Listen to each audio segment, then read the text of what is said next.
Hi, I'm Alex. I'm here with Harry. We're both from Guest List, and today we're interviewing talk show ghost, also known as Joe DaCosta.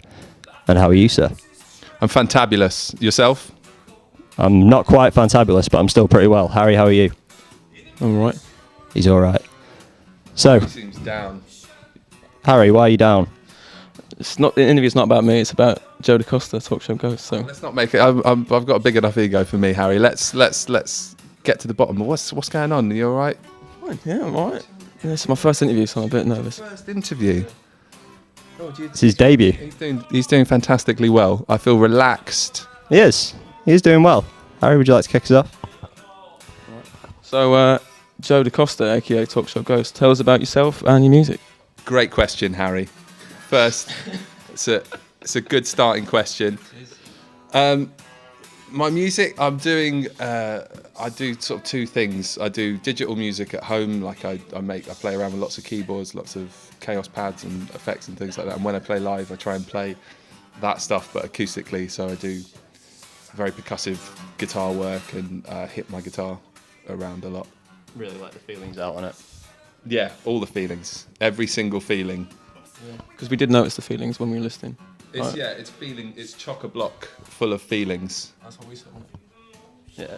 Well, when we listened to it, we sort of like the lyrical content's a little bit Elliott Smithy with a very, very angry man hitting his guitar. Angry Elliott Smith is what I go for. Elliott Smith, Joe Butler kind of vibe. John Butler. Yeah. There is definitely that sort of vibe. I mean, are you a fan of both of these artists? Like, or when it comes to comparisons, are you particularly interested in hearing them, or do you just go for your own thing? I mean, I know people need to, pigeonhole and stuff to understand music and stuff, but to be like comparable, apparently, to Elliott Smith is amazing. He's genuinely one of my favourite artists.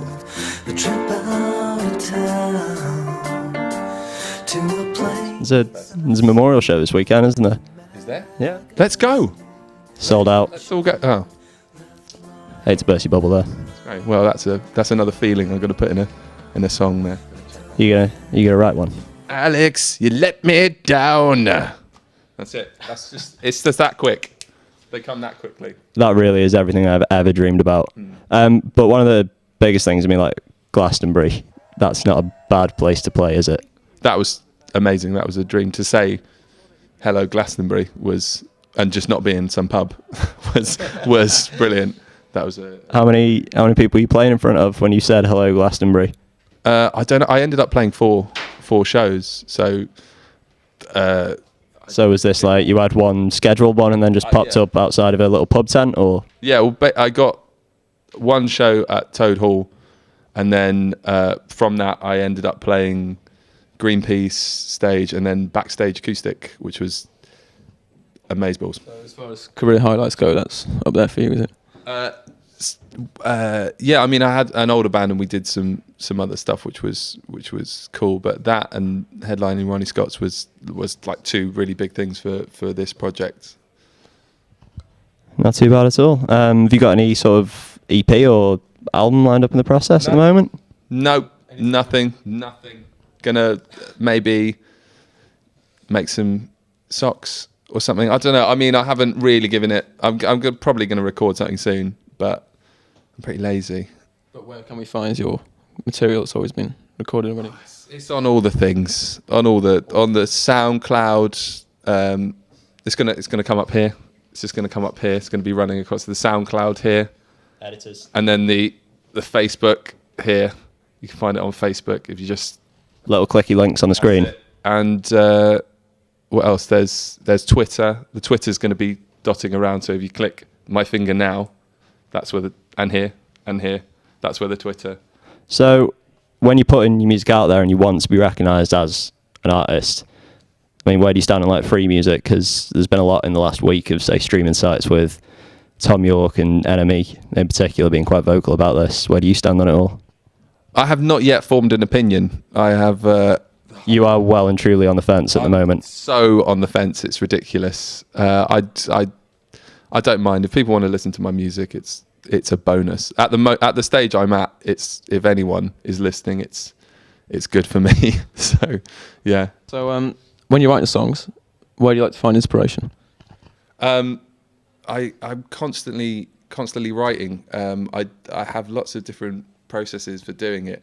One of them is just doing a guitar exercise and then turning that into something I want to get better at, turning that into a chord progression that I like, and then writing on top of that, trying to write a melody. So almost quite mechanical in a way. So you kind of graft it out rather than sort of find inspiration coming just from anywhere.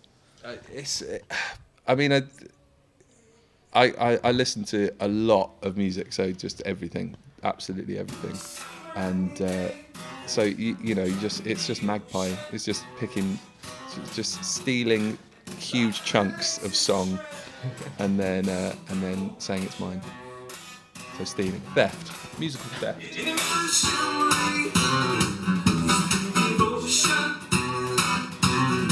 And in the meantime, I mean, you're working on this pretty terrific surroundings behind us. We've got a variety of instruments at Hobgoblin Music. I mean, this must be a pretty sort of creative atmosphere to be working in as a day job. Yeah, I mean, you end up learning how to play a lot of stuff simply by osmosis. It being around, you just pick it up. So since I've been here, I've worked out how to play accordion and banjo and slide, which I don't think will ever feature on any of my music, but it's just good to play. So when you say about sounds featuring in your music, I mean, how long has the electronic thing been there for? Is this just a recent development, or has this always been something that you've particularly been looking to get into?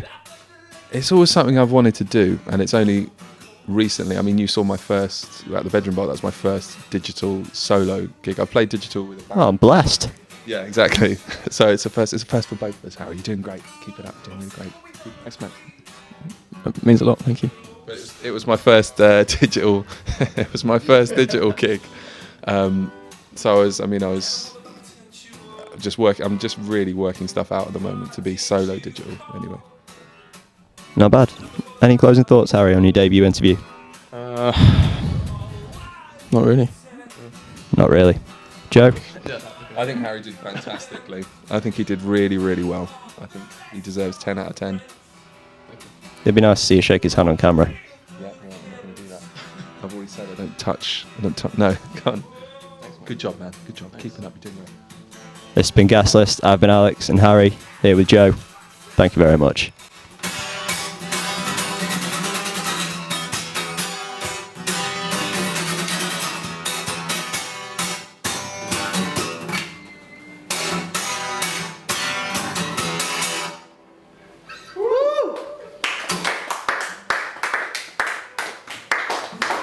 Oh, thanks, guys.